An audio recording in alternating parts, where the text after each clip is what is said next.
this is, the really groundbreaking movie, combining the, technical achievement, marrying with the, emotional story.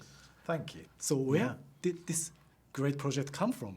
Well, the first thing that compelled me to go back to the First World War was the fact that my grandfather told me stories of it, and I never forgot them and wanted to somehow go back to the place that he told me about when I was a child.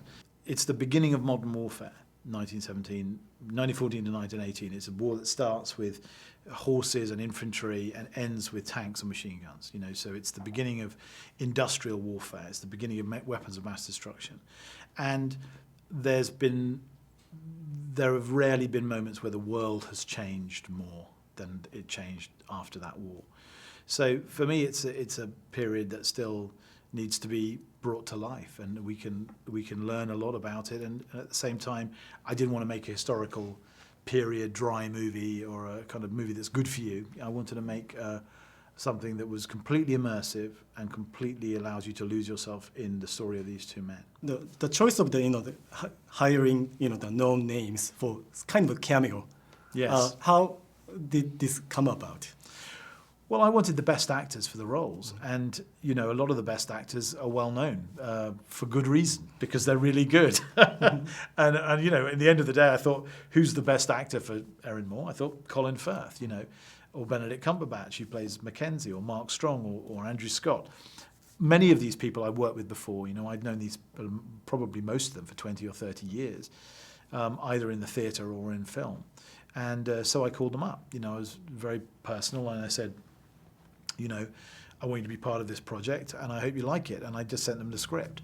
And all of them said yes, which was very moving to me, because, as I said to you earlier, when you've written it yourself, you're very vulnerable. You feel very nervous about what people's response is. And I've never experienced that before, because normally, I'm directing it, but I haven't written it as well. So when I send out a screenplay, I'm not sending them my work.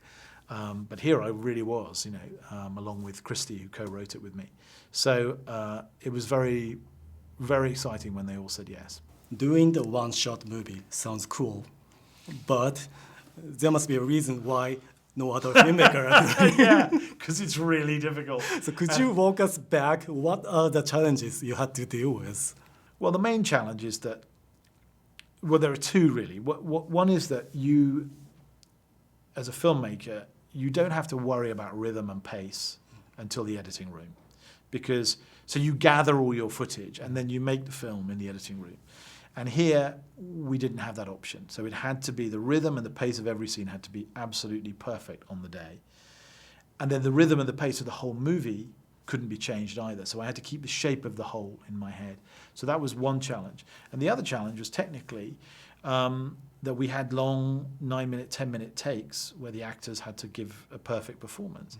And normally, if you do a master shot the last 9 minutes, and you got 6 minutes of it are good, that's plenty. You use close-ups, and you probably only use 20 seconds of the shot. But here, everything had to be perfect. So there was that. And then the other thing was, neither myself nor Roger Deakins, who shot the movie, the cinematographer, wanted to get stuck behind them, just watching where they were going or looking at their face and pulling them. We wanted to be able to show the landscape. We wanted to be able to show the world they were moving through and other characters as well, without ever editing. And so that then became about staging, not just the actors in the landscape, but the actors and the camera in the landscape, to be able to be both subjective at times and objective at other times, to establish geography when we needed a wide shot, but to be intimate when we needed to be intimate. And that is just a matter of instinct and practice. And so we just practiced and practiced and practiced. So all those things were new challenges compared to a different, normal, what I would call a normal movie. But when you get the take, it's exhilarating. It's the best feeling in the world. And that happened quite a few times on this movie. It was a totally immersive experience, and I can't go back to see it. Oh. Thank you very much for your time. Thank you.